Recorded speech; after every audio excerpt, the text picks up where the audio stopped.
নমস্কার, সবাই কেমন আছেন? নিশ্চয়ই খুব ভালো আছেন, আমিও খুব ভালো আছি। তো আজকের শনিবারে তো নিরামিষ রান্না বাড়িতে, তাই ওই সব নিরামিষ রান্না করছি। আমি ভাবলাম একটু বন্ধুদের সঙ্গে আজকে একটু গল্প করি। তা আপনারা সবাই কেমন আছেন একটু জানাবেন। এই গরমে প্রচুর গরম পড়েছে, বেশি বেশি করে একটু জল খাবেন। আর যতটা পারবেন ওআরএসের জল খাবেন, গ্লুকন্ডি খাবেন, এগুলো খাবেন, ডাবের জল। আর ডাব খাবেন কি, ডাবের যা দাম বাবারে! আমি 2 দিন 3 দিন আনালাম, তো 90 টাকা করে এক একটা পিস ডাবের। খেতে মন গেলেও মানুষ খেতে পারবে না। তো আজকে নিরামিষ রান্না, এই চাপিয়ে দিয়েছি, ভাত হয়ে গেছে, পটল ভাজা হয়ে গেছে, এখন কাল্লা আলু ভাজা হচ্ছে।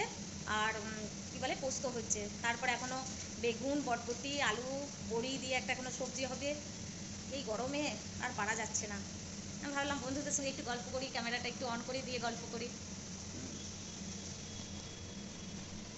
তো তো চলুন আজকে আপনাদেরকে একটু দেখাই যে কী রান্নাটা করছি। তো এই যে আমার এখানে আলু পোস্ত হচ্ছে, আর এখানে কাল্লা আলু ভাজা হচ্ছে। কাল্লা আলু ভাজা চাপিয়ে দিয়েছি, আর এখানে আলু পোস্ত হচ্ছে। এই যে, আর এখানে বটবটি, আলু, বেগুন সব কেটে রেখেছি। এরপর বড়ি দিয়ে ওটা রান্না হবে, একটা সবজি হবে।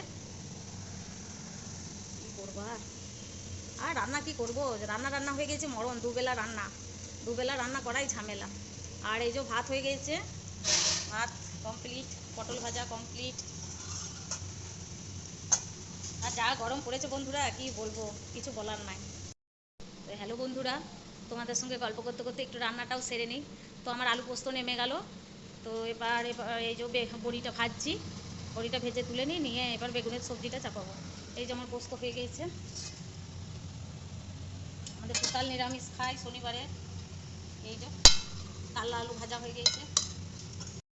চলুন একটু গল্প করি। বেগুনের সবজিটা চাপিয়ে দিলাম, হোক, এখন হতে হতে একটু গল্পটা সেরে নিই। তো এই যে ছোটো বউ, আমি সকাল থেকে উঠেছি, উঠে সব ফার্নিচার মোছা আমার ডেলিকার কাজ। 2টো টিভি ইউনিট আছে, ডেলি আমি মুছি। আমি একদম সেই থাকতে পারি না, আমার একদম নোংরা, আমি দেখতে পারি না। তো 2টো টিভি ইউনিট মুছলাম, ড্রেসিং টেবিল মুছলাম, আমার খাট, এগুলো আমার ডেলি মুছা। আর তারপরে ওরা চা করলো, ছোটো বৌমা চা করলো, ও চাটা করে সবাইকে দিল। তারপর চান করলো, পুজো করলো।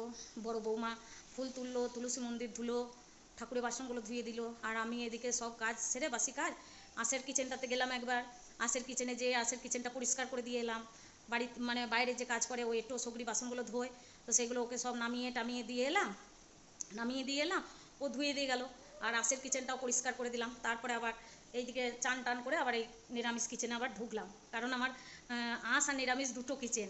আমি যেহেতু ঘরের ভেতরে ঠাকুর মন্দির, ভেতরে ঠাকুর মন্দির, তো ঠাকুর মন্দিরে তো থাকলে আমার এই চিকেন মটন ঘরের ভেতরে ঢুকাবো না। ওই জন্যই এইখানেই আমি আঁশের কিচেন। তো এই যে এই আঁশের নিরামিষ কিচেনে প্রত্যেক দিন মুছি না বক্সগুলো, সপ্তাহে একদিন মুছি সমস্ত বক্স, একদম সপ্তাহে একদিন মুছে দিই। আর আঁশের কিচেনেরও সপ্তাহে একদিন বক্সটা মুছি। আর ঢালাইগুলো তো ডেলি পরিষ্কার করতে হয়, এটো সগড়ি থাকে, এগুলো তো পরিষ্কার করতেই হয়, না করলে তো হবে না। তো দুদিকে করতে হয় আমাকে, আঁশ নিরামিষ দুদিকে। এদিকে আজকে শনিবার নিরামিষ, তারপরে 12 কোষে নিরামিষ, তখন আমাকে নিরামিষ কিচেনে রান্না করতে হয়। আর আপনার আঁশের কিচেনে যখন মাছ, মাংস, ডিম হয়, তখন আমাকে আবার আঁশের কিচেনে যেতে হয়। আর আঁশের কিচেনটা সম্পূর্ণ আমার বাড়ির বাইরে, আমার মানে বাড়ির সঙ্গে কোনো অ্যাটাচই নাই, একদম সম্পূর্ণ আমার বাড়ির বাইরে, বাড়ির এইখানে। আর অনেকটা উঠোনটা পেরিয়ে তারপরে আমার আঁশের কিচেন। ওইখানে আঁশের কিচেনটাও দাঁড়ান আপনাদেরকে একদিন দেখাবো। ওইটা একদম সম্পূর্ণ বাড়ির বাইরে। ওখানে পেঁয়াজ, রসুন, মাছ, মাংস, ডিম যা হচ্ছে, যা খাচ্ছে, ওইদিকে বাইরেই আমার সব হয়ে যাচ্ছে। আমার ঘরের ভেতরে সঙ্গে কোনো ইয়ে নাই, আমার এক পক্ষে ভালো। মানে ওইদিকে বাইরেই আমরা সব খাওয়া দাওয়া হয়, গুটো বাগা হয়। একবারে কলতলায় বাসন নামিয়ে দিই, কাজের বউ আসে, বাসন ধোয়, উঠোনে রেখে দেয়। আমি আবার জল ঢেলে সব ধুয়ে পরিষ্কার করে আবার বাসনগুলো তুলে নিই, আমার আমরা হয়ে যায়।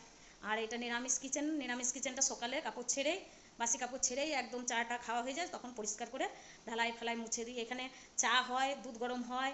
তারপরে এই ছেলেগুলো নিরামিষ চাউ খেলে তখন চাউটাও, ম্যাগি, এগুলো কিছু হলে নিরামিষ তখন করে দিই। তাছাড়া আঁশের এখানে কিছু ঢুকায় না, পেঁয়াজ রসুন কিছু ঢুকে না। তো এই যে এই বক্সগুলো আমি প্রত্যেক দিন পারি না মুছতে, বক্সগুলো সপ্তাহে একদিন মুছি। তো চলুন আপনাদেরকে বক্সগুলো একবার দেখিয়ে দিই। এই যে দেখুন, এই একটা বক্স আছে, এইটা আমার পুরো মুদিখানার জিনিস থাকে এটাতে, এইটা মুছে দিই। হ্যাঁ দেখুন। আর এই যে এইখানে এই বক্সগুলো আছে, এই বক্সগুলো, এইগুলো সপ্তাহে একদিন করে আমি মুছে দিই। যত বক্স আছে আমার আলমারি,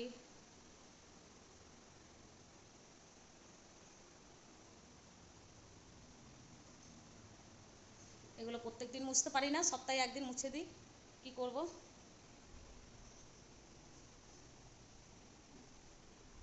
এই যে ফ্রিজটাও মুছতে হয় প্রত্যেক দিন, ফ্রিজটাও আমাকে প্রত্যেক দিন মুছতে হয়, কি করব। এই যে বক্সগুলো আরগুলো সব প্রত্যেক দিন মুছতে পারি না, এগুলো সপ্তাহে একদিন মুছি। তো এই যে দেখুন আমি বেগুন আলুর সবজিটা চাপিয়ে দিয়েছি, এবার এটা ভাজছি, ভালো করে ভেজে নিই, ভেজে তারপরে নুন হলুদ দিয়ে কষে নামাবো এখন। এই যে বন্ধুরা আমার রান্না কমপ্লিট, বেগুনের বটবটি সবজি হয়ে গেল আমার, সব রান্না টান্না কমপ্লিট হয়ে গেল, রেখে দিলাম, গ্যাসটা পরিষ্কার করবো, ঠান্ডা হোক একটু গ্যাসটা, দিয়ে মুছে নেবো। তো বন্ধুরা এরপর খাওয়া দাওয়া করবো। তো চলুন, আমার ভিডিও যদি ভালো লাগে আপনাদের অবশ্যই একটা লাইক করবেন, কমেন্ট করবেন আর শেয়ার করবেন। শেয়ার করছেন না বন্ধুরা, শেয়ার তো করবেন। আর আমার সঙ্গে যদি আপনাদের গল্প করতে ভালো লাগে, কী সম্বন্ধে গল্প করব সেটাও আপনারা কমেন্টে জানাবেন, আর কীরকম গল্প ভালোবাসেন সেটাও জানাবেন। তো রাখছি বন্ধুরা, ভালো থাকবেন, সুস্থ থাকবেন, আর অল টাইম স্মাইল করবেন, আর হাসতে থাকলে শরীর ভালো থাকবে, শরীর ভালো থাকলে মন ভালো থাকবে। Tata, by.